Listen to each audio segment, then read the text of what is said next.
Jim Davis.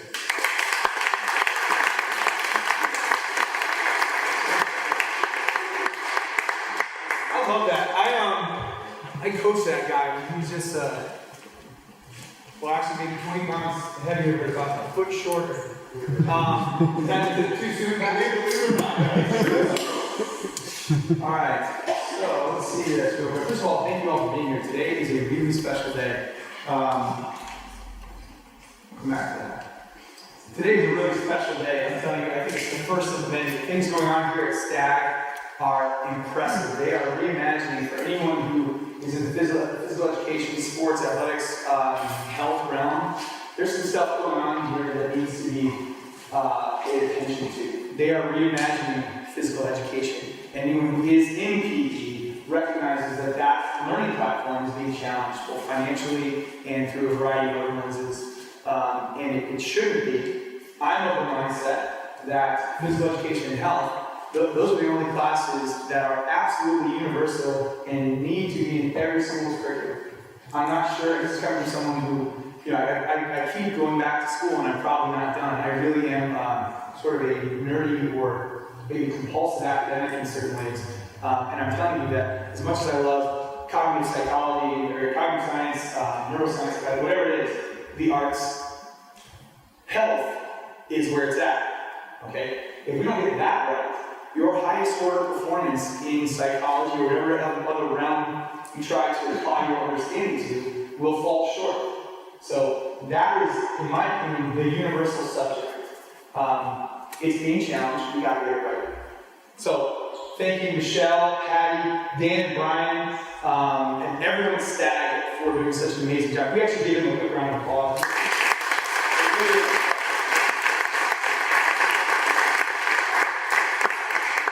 Alright, so we're going to talk about a few listen ground rules.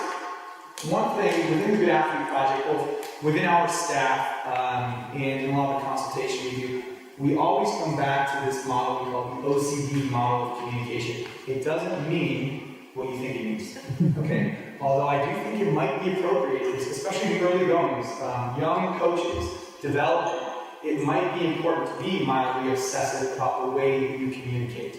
Okay, the way we relay information to others, that's it. What's in your head is irrelevant if you can't get it out to other people. So to be at least mildly obsessed or very thoughtful about the way you communicate is essential. But we mean it in a slightly different way. We enter every conversation, every interaction with optimism. Okay, and let me say this, I want today to be super conversational. So if you want to push back on these ideas, I welcome that and I mean it very sincerely. If anyone has any questions, that would be important too, because while we enter every conversation with optimism, okay, we also have to clarify as needed, okay? Clarity is essential. And one thing that we've learned is that you, as sort of governors of your space, will never be able to outline a situation, whether it's a play or whatever your curriculum is, so intricately that there's no unanticipated hurdles or barriers. Like, they will always come up. Trouble is on the way, okay? Unexpected barriers, they are coming. So if we're trying to outline policies, plays, how to enter a fireman scare, is that legitimate, Coach Young? Okay, Weston Coach. There's no way that we could create a language that applies to everyone. So one thing that we find essential is we have to empower the people involved who are equally optimistic and assuming a positive back-end outcome to clarify as needed. If Coach George over there doesn't understand something about the workout that we laid out for the day, then it is on Coach George to clarify. Now, keeping that line of communication open is essential. Every party involved having optimistic assumptions that even if this conversation is about to be tough, we're going to get to the back end in a better place. Those are key. And the third one is really key for creating the culture that you mentioned earlier, is don't talk smack. We don't always say smack, but we're in high school. So you don't want to poison the well, okay? To complain is a really easy thing to do, and I think we all are probably guilty of it far too often. So these are the rules of communication in our spaces, wherever we go, and we're considering today one. We are going to learn today. There's going to be a lot of good stuff going on, and even if you don't learn from any of the presentations, there's a wealth of knowledge here. So if you don't learn, I think it might fall to level 2. So I would, instead of saying, teach me something, I would hope, and maybe we have the right group here that I don't need to say it, I hope that you're kind of thirsty for it, and you'll go find it. There will definitely be takeaways from today. So OCD. When we break out, after every conversation, we're going to break out in small groups. 3 small groups, and I think I'm like, anyone on high school track, or LTAC sort of track, youth track, down in that corner, let's reserve this space for college coaches and athletes, and maybe general population over here. We'd like to spend 5-10 minutes, whatever it takes, to digest the conversation you just were part of, if that makes sense. You know, how many people here have been to like an NCAA coaches conference, some big clinic like that? A large handful of people? We want that, but instead of a line of people vying for the speaker's ear post-speech, we're going to get into small groups and identify ways to apply what we just learned to our space. So, for example, after I talk, I'm going to be up here with Tommy and Jared. Those guys work with NFL draft guys, Pro Bowlers, like elite level stuff. Okay? That might not always apply directly to the high school level, so I'd like the high school group to get over there and identify how. You have to pull back just a little bit. What from them can you take and steal and use in your spot? So we'll break up in that every time. And I already said that. Designate a reporter. Okay, so within the group, I see some people with notes.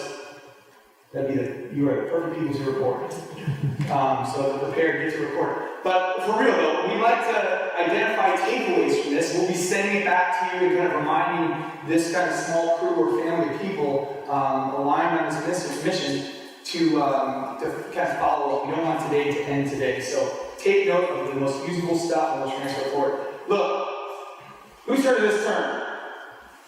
Okay, if you're not into it, get over it. Okay? Let me tell you what I think about mindfulness.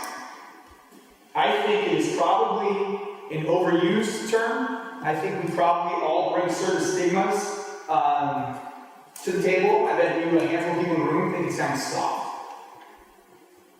And we won't go into the why of that, but we don't care. We don't care, okay? Because everyone should be engaging in some sort of mindful practice. And in the neuroscience literature, mindfulness is broken down into 2 categories. One of them is open monitoring mindfulness. The other is focused attention practice. And I'm not, if there's anyone in here who doesn't think that they, as a coach and educator, wouldn't benefit from practicing their focus, engaging in the practice of focusing your attention, I think you might be mistaken. And once we recognize how powerful that is as a tool, to not go ahead and give that to the people we work with, I think would be amiss. So I just threw it up there. I want to get away from stigmas, and that's what a lot of today is going to be about.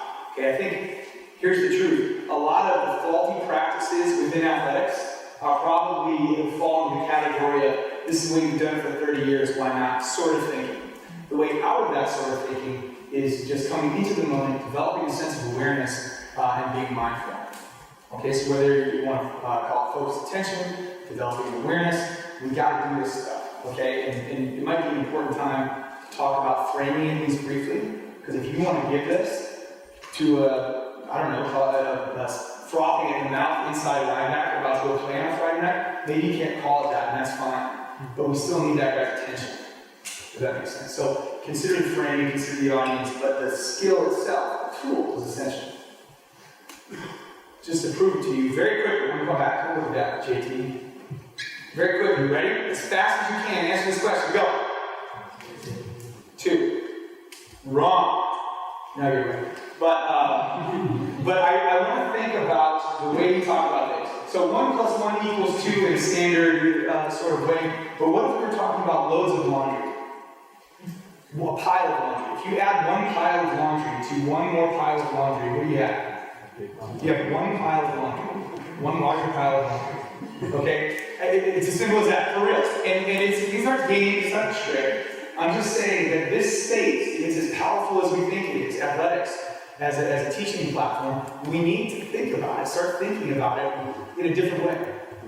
You ever heard the term complex causality? It's a ridiculous term, it's too complex in itself, but it's a real field of study. Tina Grosser, right? Remember that name? Okay, so I'll tell you a little story. That's a mosquito.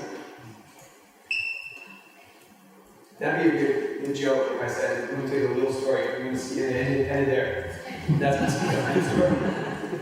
So that's mosquito. In Borneo, and I won't get the years right, so I won't try. In Borneo, a malaria outbreak erupted in whatever year it was. There's a malaria outbreak. So really well-intentioned people set out to take out mosquitoes which were spreading malaria. Makes sense. But when they did that, shortly after, they're spraying DDT all over the place. Shortly after, roofs started falling in on people.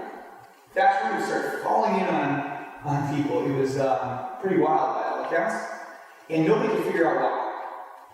And if we think linearly, sometimes we miss things like that. Who would think that the mosquitoes are somehow linked to roofs falling in on people? Well, when they sprayed for the mosquitoes, they also killed wasps, which were previously eating the caterpillars, which would, if not controlled in the population, eat away the connective tissue of those roofs. You follow? So that there's steps, and it might be complex. Does everyone get that trajectory? They killed the mosquitoes, but they also got the wasps, which used to take out caterpillars, which are now eating away at the thatched roofs, and they're falling in. Okay, it's a complex relationship, a system of impact. The story gets worse. So, lizards and small creatures were eating the poisoned insects. Jungle cats were eating the small creatures. The cats were dying from that poison. Okay, they went all the way down the line. The cats used to prey on rats. Okay, when the rats were no longer controlled, you didn't see that cat. When the cats were no longer controlled, a plague broke out. Bubonic plague, the black plague. Okay? So you sprayed for mosquitoes to control malaria, all of a sudden you got a plague on your hands. You wanna know how they solved it? Now this is not the point, but this is, I think, an interesting idea. They solved it by literally dropping in cats on little parachutes. They're not kidding, to eat the rats who were spreading the plague, et cetera, et cetera. And you can see how it all works together. Now, I don't think squats and speed are quite as complex as that, but I think human performance might be. Okay? I think we need to pay attention to what some of the cornerstone ideas of human performance are. I think we need to understand some of probably unseen pinch points for ripple effects. Follow me on that? What are the pinch points for ripple effects? An easy way to understand that would be if you have been drinking beer all day instead of water, the way you perform now, everything would be thrown, whether it was athletic performance or whatever. Small adjustment in nutritional intake, the entire system is thrown. Now that's dramatic, but we'll get more nuance in a second. All right, now I'll start my talk. I talk a lot. Does anyone have any questions so far? Okay, Mark. All right, Nelson Mandela. You heard of this guy? Sport has the power to change the world. Who's heard something like that before or not? Sports have the power to change the world or lives or whatever it may be. I think this is really, really valuable. And when I entered grad school, I believed it. I believed it because I saw it as a player. I felt it as a player. I saw it as a coach. I saw lives change as a coach. But I'm not sure I ever really had the language for it at that time. I know that every classroom I went into was fine, and I was excited for class. I would, like I say, I was a touch nerdy like that, but I never entered a psych class the way I entered a football stadium on Friday night. The space that we have is incredibly unique. When I went to grad school, I started looking more deeply into this. It turns out, and I hope you can pull back for a second and act as though you've never experienced it before. It turns out sports should be, I believe, through a neurocognitive perspective, the #1 learning platform that exists. And you start to factor things in, like what would you want in the ideal learning environment? That's actually how I came across some of these concepts. What would you want in the ideal learning environment? You probably want cooperation. You probably want shared purpose, goal-directed behavior. You probably want appropriate amounts of challenge. Clear feedback loops. If I do this, I get this product. If I don't, I get that product, and I can funnel back and examine my behavior. You probably want powerful mentors in that space. Right? And if you take a few steps forward, something called exercise-induced neural enhancement, which is more than just like feel good after a long run. It's a complicated and important biological process. But all those things come together in sports, making them, we believe, the most important learning environment that exists. And the question will always come back to, for me, are we using it like that? Okay, I've been really privileged along my athletic career to have been part of environments that were, in part of staffs and cultures that I felt like were trying to use it to its ultimate potential. I've also been in, either as an athlete or now in roles more like this one, environments that were not. Okay, I think those are truths that we need to confront.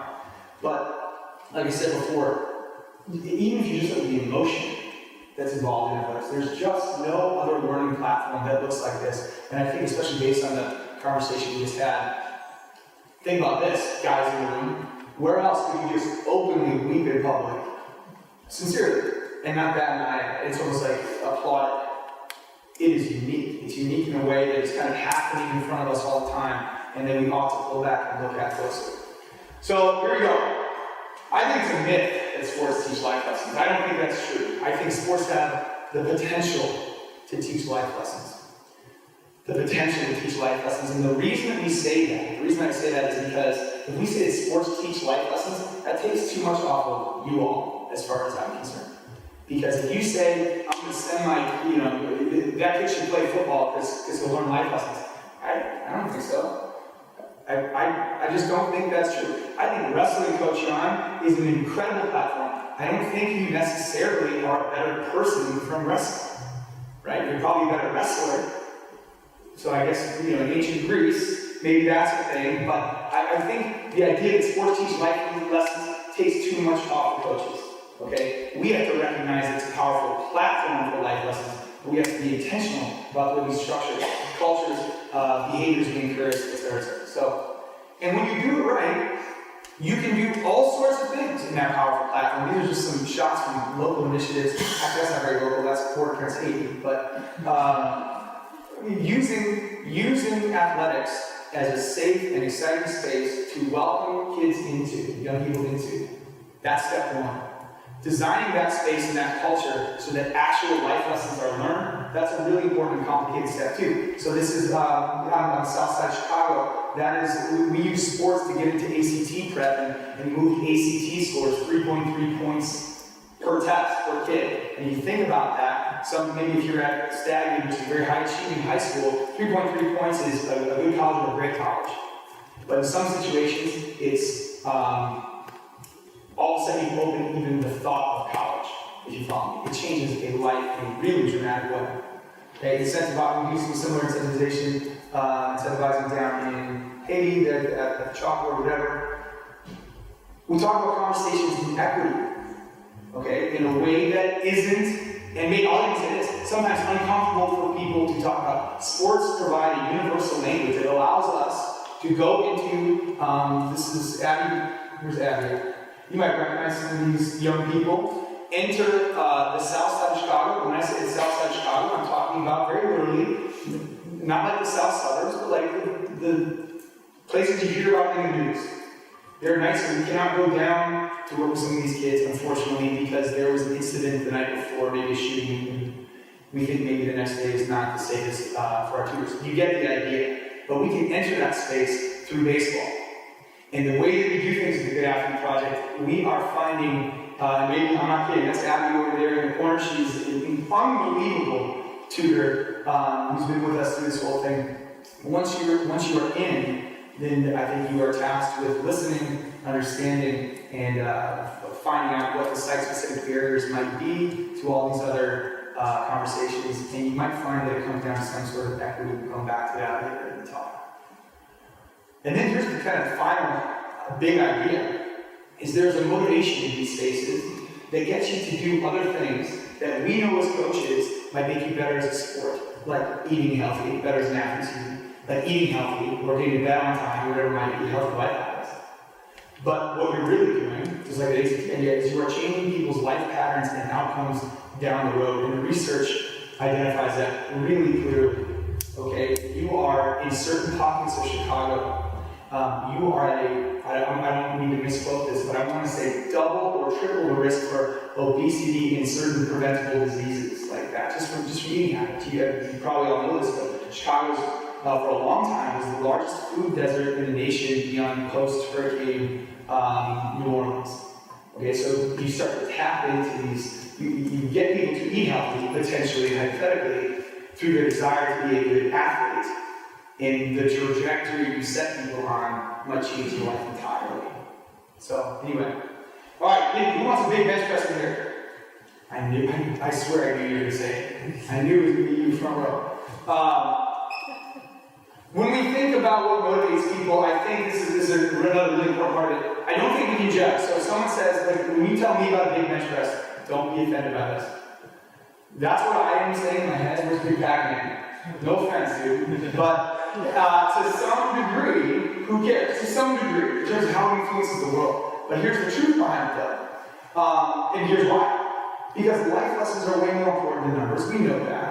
Okay, so I think maybe we identify the processes which yield a big bench press instead of the big bench press itself. But also, who cares? The kids care. So for that reason, we should care too. And we might recognize that a big bench press is going to get you a job down the road. But if that's where they're at and that's what they want, you mentioned that culture, everyone's getting hyped up for that one moment, that one squat or whatever it was. Buy into it. Enjoy it. Make sure you frame it correctly. Hopefully we'll come back to something process-based. But that's where we should be as well, I think. We really believe with the Good Athlete Project that we should meet people where they are without judgment to take them where they need to be. Okay? And that's variable, of course. Where they need to be is often in their hands, and they have to be the ones to tell you where they want to go. But using their own motivation, I mean, that's the thing. You cannot enter a space and say, look, this is how it's got to be done. Okay, and that just can walk into your house and saying that. Okay, but you can go into a space and say, what do you want? How can we support you in getting there? And if you've got the right people in that space, again, these are trajectories that change lives. So, all right, how am I doing on time, Pat? Good. 3:33. I'm gonna go real fast. If you want me to slow down, you can try. Anyway, in the weight room, this is really what today comes down to, is that in our weight room especially, we, in the Beyond Strength Initiative on the whole, we want to use strength conditioning for overall human development. This is our mission statement, which includes creating an environment that capitalizes on one's desire to be a good athlete in order to ensure they become a good person by intentionally folding life lessons into daily practice. I'm going to tell a brief story about Ryan. We had a kid who could not sit still, was wildly disruptive, had no interest in class, minimal people skills, no judgment on Ryan, he's a great guy, it's also not his real name, and was one bad decision away from getting kicked out. And actually the social work department in our place sent him, at my day job in school, sent him down to the weight room, where we were able to speak to this young man in a language that no one else could. When it was suspend this guy for the last time or kick him out, they'd send him down to us. And somehow we found a way to talk him through these moments. You can talk about things like toughness and kindness and self-reliance in that atmosphere, and you all know this. The platform doesn't exist in history classes, and no offense to history teachers. But I'm reflecting on this too, I'm not just suggesting. I know that that's true for me. Okay, there was one place when I was in high school where I was all ears, and it was at practice, right, or on game day. But the question, if we want to teach those things, is what are we missing? Okay, this is where that idea of complexity really comes into play. What are we missing? When we examine what we're missing, I really am going to fire through, so I hope you take notes, and I hope you pick my brain later to talk about all this. UMA, understanding, motivation, or access. One of those three things is usually missing when you see a behavior or set of outcomes that are less than ideal. Do people not understand why? Are they not motivated to do it? And then do they have access to the equipment or facilities or whatever it might be to go do that thing? Okay, so this is a quick lens that we use to examine things. So we are pushing at the Good Athlete Project in this Beyond Strength Initiative, understanding, widespread understanding in a new way. Lisa Feldman Barrett, who said they were listeners to the podcast? Someone just said it. You're the man, and your honor. Yeah, exactly. Thank you. Lisa Feldman Barrett, if you haven't heard her episode, she's brilliant. She's an advisor to the project. She's got a book called How Emotions Are Made. Highly recommend episode 42. She's a neuroscientist, so she's smart, and says your brain didn't evolve to think and feel and see. It evolved to control your body, and everything else you do in service to the body. I think they'll lock that down. It's a core concept. For a long time, curricula all over the place, psychology and environment, there's a clear overlap between psychology and environment. That's obvious. People are designing for that all the time. What we sometimes neglect to design for, this is a moment of reflection for all of us, is the physiological lens through which all of these things interact, because it's at the intersection of those three areas that we find behavior. Okay, going back to that idea before, if you didn't sleep or if you had been drinking beers all day, I'm sorry, it's almost the weekend and I apologize for that, but it will change your physiological state and your behaviors will change. It's super obvious. Okay? Physiology. We got to be looking at this more and more often. This is, I think, one of the most important frameworks that exists, and I'm not just saying it because my advisors and I came up with it. I just believe it. I just fully believe it. This is high order performance. That's any high order performance goal, and you can just pick one, name one. What's your biggest goal? What's your highest level outcome? You want to win a state championship? Do you want to get into a great college? Something more complex than that? Those are high order performance goals, and we spend a lot of our time talking about them. We spend a lot of time at the top of the pyramid, okay? Because it's fun, and it's sexy, and you make YouTube and Instagram videos about it. And you're grinding, and you're up early, training, whatever. If we neglect the build for those higher performances, we will never get there. I think that's essential to recognize in ourselves, and anyone who's ever felt like a stressed out educator or a coach. Any coaches or teachers ever felt a touch overwhelmed or stressed out? This is a rare group, 2 people, 3, okay, I'm with you. So we talked about, this has got to be an open conversation. Every one of you, okay, I know already, we all feel stressed out, probably multiple times per day. Maybe in traffic on the way here, okay? We have to acknowledge the build of these high order performance goals. And at the very bedrock, the very base of that is eat, move, and sleep. Because if you're not doing those well, it's a biological absolute that you will limit your potential significantly. There's just no getting around it. And no matter how many cups of coffee you drink per day or how tough you think you might be, and please, drink coffee, be tough. But you can't jump these other things. Bad nutrition might not affect you for the rest of the day. It will catch up to you. It will catch up to you. There's no demand. Have 5 Oreos a day for a year. See how you look at the end of the year. I say Oreos all the time. I love Oreos. I know this firsthand. If you are sedentary, if you're sedentary for an extended duration, your systems change and adjust. Okay, right now, in fact, what if you all just stand up real quick? Just stand up real quick? Because we've been sitting for so long today, it's true. You're probably starting to feel just a touch drowsy. And I know this. I know you don't think I'm boring. You just are in that sedentary state for so long that it starts to happen. So what are the actions? Like put your arms up, maybe go nose, mouth breathing. Just change your physical state for a second. You're doing good. Here you go. I see where they're asking. Good range of motion. Coach Nadoma, he's got a thoracic spine. He can do anything after that mobility work. But that's the idea. Sit down when you're ready. Stand up if you ever feel tired. There's your open invitation to stand during the course of the day. But these are truths. These are truths of the human body and its outcomes. How about sleep? Sleep is the most poignant one. I'm telling you right now, I don't think there is a bigger performance enhancer or degrader than sleep. Okay? If you sleep well, you will more likely perform better than when you sleep poorly. Is that fair? Anyone recognize that? Any parents in the room? Okay, so my sister just had a child, and I know it's taken a real stab at her sleep.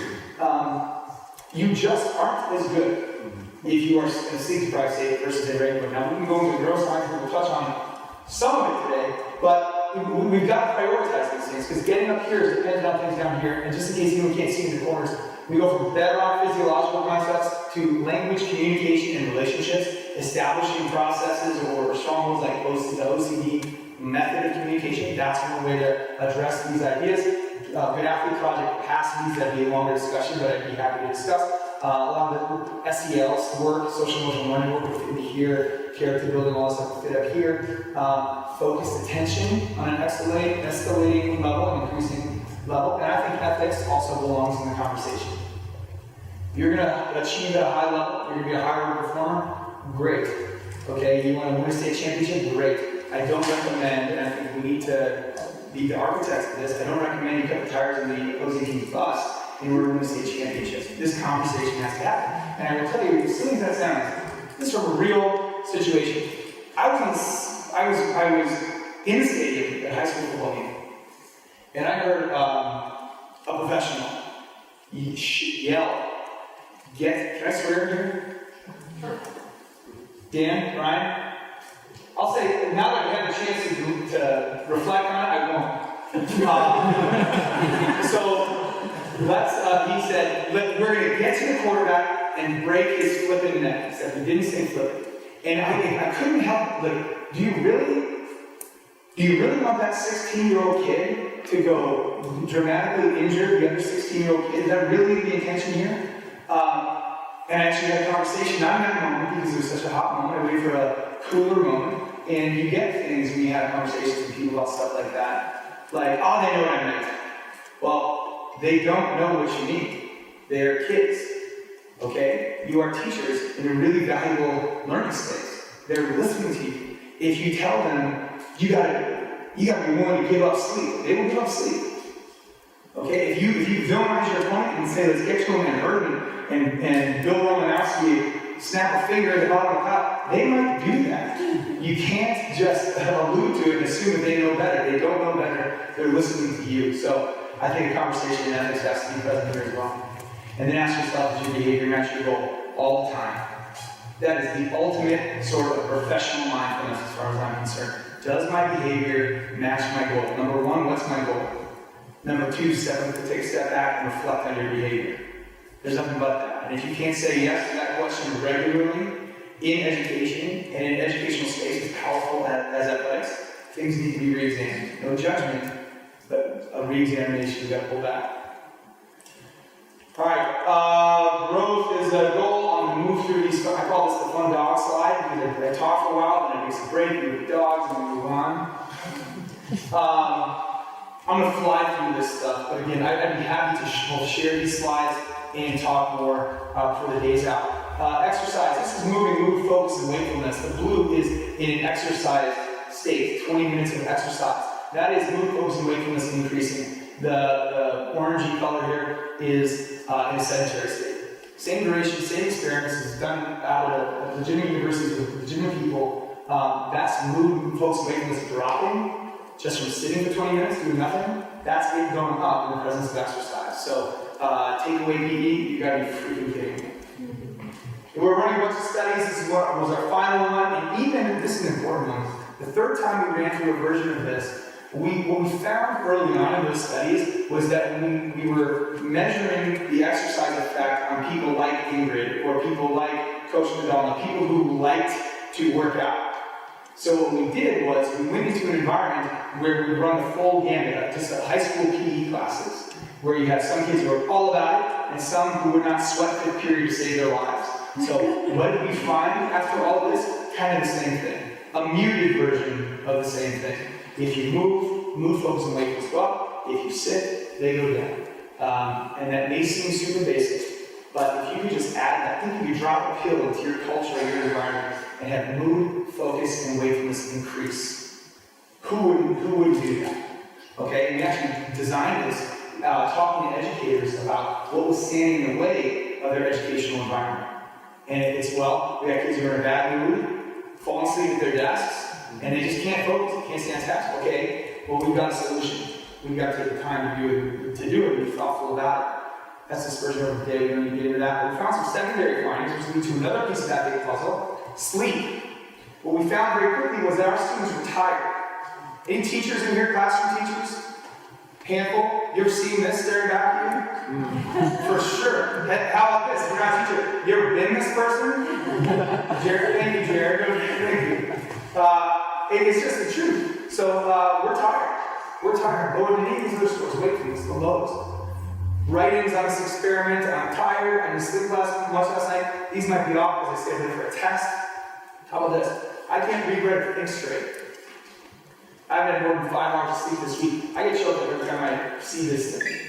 Because this is a child, essentially. This was a freshman advanced math student who was depriving herself of her basic biological needs with the interest of AP classes and the right college down the line. That's a mistake. That's a mistake, and hear me on this. It's our fault. We made it, okay? That's the truth we have to confront. We're very interested in progress and taking our feet out from under ourselves in the efforts of aiming that direction, and we have to ask ourselves this question institutionally. Institutionally, but that starts with probably you right now. All right, going back to it. This is all we're going to have to find. Sleep. Really quickly, we did a sleep study. Swimmers, high school swimmers.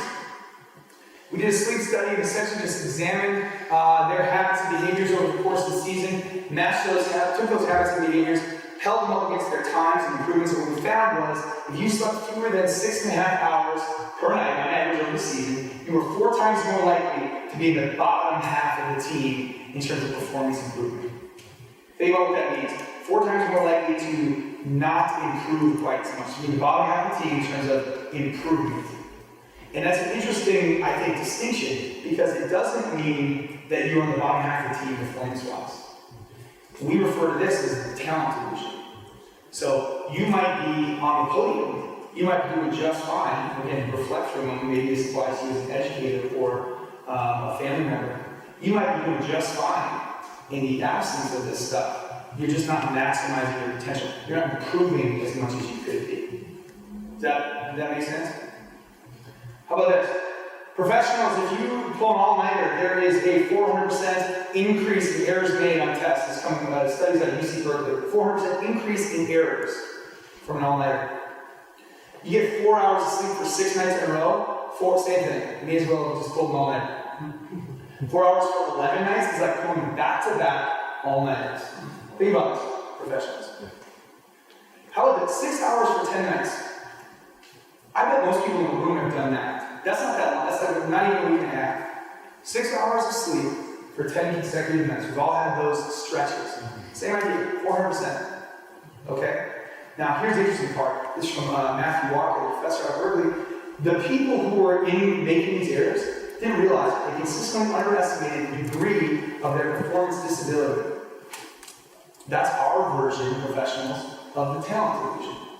I mean, yeah, you're fine. You get to work. You get through work. You go home. You have dinner. You watch Seinfeld.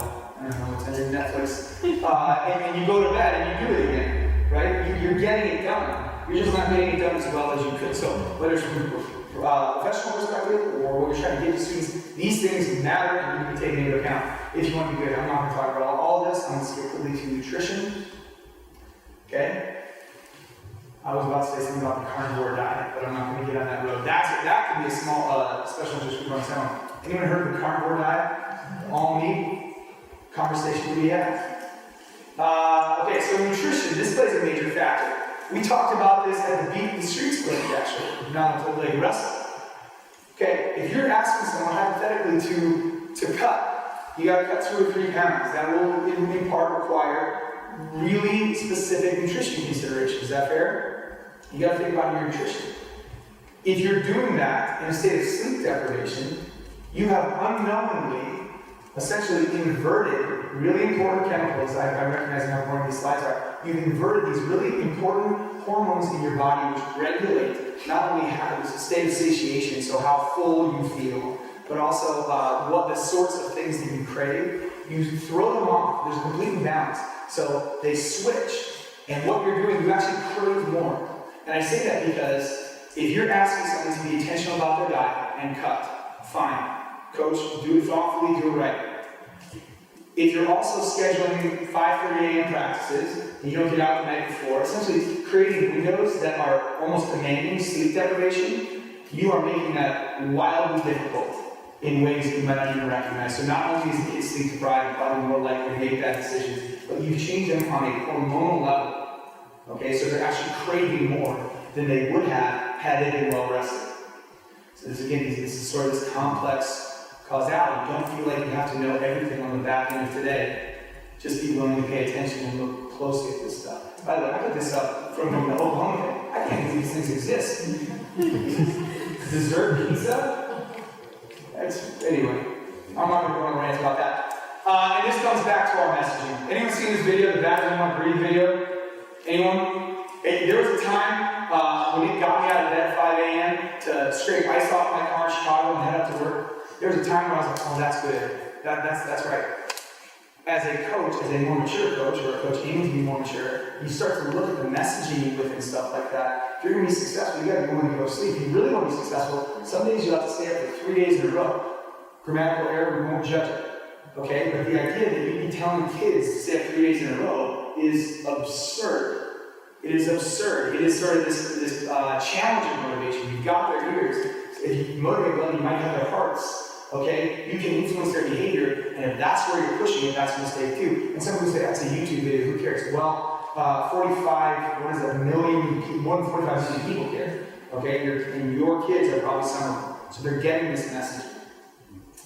And again, if you want to teach for all that, I'm going to skip through a lot. Pat, how long am I doing my time? 3:52. I can stay here all day with you guys. This is great. 3:52. I can't stay here all day, so I'm going to fly through these. And this might actually provide some kind of architecture for our small group stuff, maybe a way of sort of digesting some of these ideas. It's a quick 5-step that we use with people. First of all, what's your mission and purpose? You cannot ask that, does your behavior match your goal question, if you haven't identified your goal. So, what's your mission? What's your purpose? What are you trying to do? Okay, why are you trying to do it? 2, what are your goals? And we actually think of goals as something different than purpose. We think of goals as like signposts along the way. Things that we set up, quantifiable ways to mark progress towards some kind of shared purpose. I think purpose has to be something more abstract, like growth, for example. But you can measure, you can have goals. I want to hear by then. Okay, because if you do that, again, you create feedback loops. Habits and behaviors have to be examined in the presence of those other ideas. Literally, what does it look like to do the things you're asking people to do? Because it may seem obvious to you as a coach, but people just don't know. This just happened to do something today. Who coaches in the room? You work with all sorts of different kids. Football and mock court. What's the injury protocol if a student has been, if you've said they can't participate for the day, do they know how they're supposed to go to the field in terms of like dress and everything? They probably do. Well, you guys are different.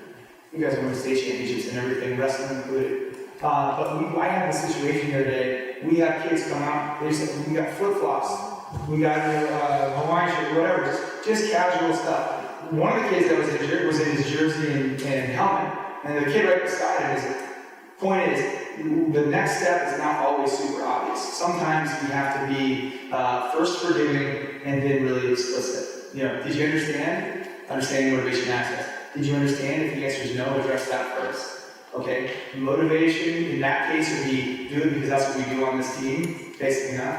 Access would be, I don't know, you gotta block combo. But start with understanding the explicit. What's the habits and behaviors that explicit next steps look like? Do that as often as possible. Because that's the only way to really examine daily practice. If you're not doing these sorts of things all the time, sleeping well, eating well, practicing well, being thoughtful constantly, it won't work. And I'm telling you, the way we have so many metaphors for life is unbelievable. If you lift every 19 days, you're just not going to get that strong. So, consistency. I'm sorry, Tyler. I saw a surprise on Tommy's face. It's true. It's true. So daily practice, this is a formatting error, forgive that. Create opportunities to engage with people. We can go through this all day if we want. Framing experiences is too much information, I'm going to skip it. Feedback is the last part. And again, this will be a key for the breakout discussions. When you expect certain sorts of behaviors, when you establish habits, when you establish policies, when the goals are clear, what does the feedback look like? If your kid comes out in flip-flops after you told him or her not to come out in flip-flops, what sort of feedback does that look like? And how does it fuel? This is really important, actually. Where's Rob? We were talking about this the other day. How do the accountability practices in your place fuel the overall mission? That could be fodder for discussion. That's the only outcome that matters, results in relationships. All right, this is a lot of stuff. Does anyone have any clarifying questions before we break up into groups and talk about essentially the physiological underpinnings and habits of our success? No? All right, what about quick show of hands just for division's sake? Who thinks they might be in the high school track? High school coaching, teaching track. It's going to be a big one. Let's put you down in that corner. Anyone college or pro? College or pro? Some? We'll put you right in the middle. and in general population, how to use this in your own lives, and be reflective of your own process. And we'll go right here.